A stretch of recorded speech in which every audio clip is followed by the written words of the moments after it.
ISI के लिए जासूसी करने वालों में 2 जासूसों में पकड़ाए मधुबनी का शमशाद आखिर है कौन, क्या है कहानी, आइए जानते हैं इस वीडियो में। नमस्कार, आप देख रहे हैं मिथिला 24/7 और मैं हरिशंकर झा उपस्थित हूँ। पंजाब के अमृतसर से बुधवार को हुई 2 जासूसों की गिरफ्तारी में एक व्यक्ति मधुबनी जिले के भेजा थाना क्षेत्र अंतर्गत भेजा गांव के वार्ड 10 निवासी मोहम्मद शमशाद है। उल्लेखनीय है कि Punjab state special operation cell द्वारा पाकिस्तान के लिए जासूसी करने के जुर्म में कोलकाता के एक व्यक्ति जफर रियाज और भेजा के मोहम्मद शमशाद को गिरफ्तार किया गया है।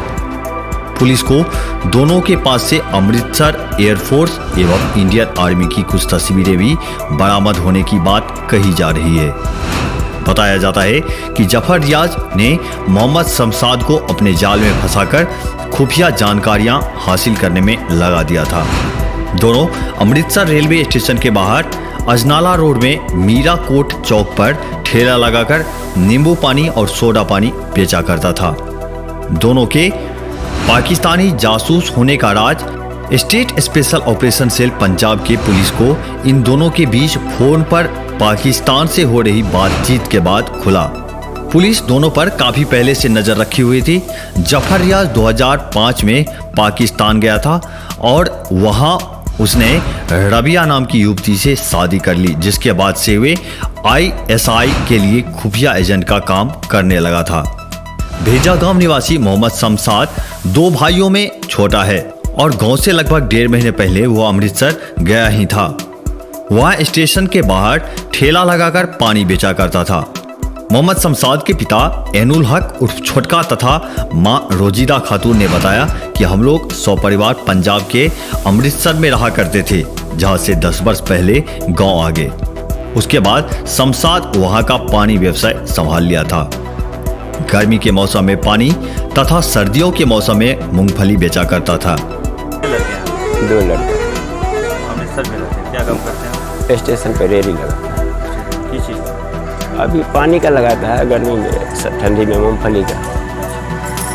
अभी जानकारी मिला है आपको क्या को गिरफ्तार कर लिया? जी, जानकारी मिला। कैसे मिला जानकारी? हमारा साला वहाँ रहता, फ़ोन किया हमारा साला को, वहीं से स्टेशन से आदमी फ़ोन किया वहाँ, तो हमारा साला फ़ोन किया। क्या दिया जानकारी आपको? क्या जानकारी कहा वहाँ जानकारी दिया जो वहाँ पुलिस वाले सब था ना स्टेशन का, वो कहा इसको पकड़े हैं ना किसी को, इसको ले जा रहे हैं 1 घंटा के अंदर में इसको हम फिर वापस भेज देते हैं। इसको रेरी पे थोड़ा ख्याल रखिए, रेरी को कोई कुछ करे ना। अच्छा, वहाँ का पुलिस वाला को बोला हाँ, जो 1 घंटा में उसको वापस हम भेज देते हैं। क्या हुआ है, नहीं हुआ है, क्यों गिरफ्तार किया गया है, इस बाबत कोई जानकारी अभी तक आप लोगों को प्राप्त हुआ है? नहीं, कोई जानकारी प्राप्त नहीं। खाली ये जानकारी है आप लोगों की गिरफ्तार हो गया। हाँ और रेडी लगाते थे वो? हाँ। अभी वहाँ पे कोई हैं आप लोगों के? हाँ, मेरा साला रहता है मेरा कोट चौक में। अच्छा, आप लोग पहले रहते थे वहीं पे? जी। कितने वर्ष पहले से रहते थे? 11 में हम लोग उधर छोड़ दिए, तब से गाँव में है 10 साल। 2011 से आप लोग? हाँ, गाँव में।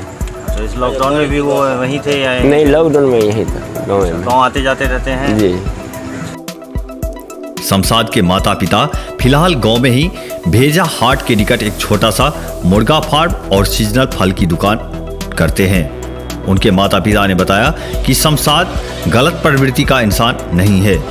इधर शमशाद की पत्नी अफरोज बेगम ने बताया कि वर्ष 2018 में शमशाद की शादी हुई थी, जिससे एक पुत्र और एक पुत्री है। उन्होंने बताया कि शमशाद मेहनत मजदूरी कर अपने परिवार का भरण पोषण करता है। शमशाद के पास गांव में पैतृक भूमि पर लगभग 6 धूर में पक्का घर बना हुआ है, जिसका प्लास्टर अभी तक नहीं किया गया है। मोहम्मद शमशाद के गिरफ्तार होने की सूचना उनके मामा द्वारा फोन पर बुधवार रात परिजन को दिया गया, जिसके बाद यह खबर क्षेत्र भर में गूंजने लगी। जिज्ञासावश गांव के लोगों का शमशाद के घर पर आना जाना लगा हुआ था। गुरुवार दोपहर तक शमशाद के घर पर कोई अधिकारी नहीं पहुंचे थे। फिलहाल गिरफ्तार दोनों जासूसों से सुरक्षा विभाग की कई टीम लगातार गहन पूछताछ कर रही है। क्षेत्र भर के और भी ताजा अपडेट जल्द से जल्द अपने मोबाइल पर पाने के लिए मिथिला 24/7 चैनल को सब्सक्राइब करना ना भूलें। धन्यवाद।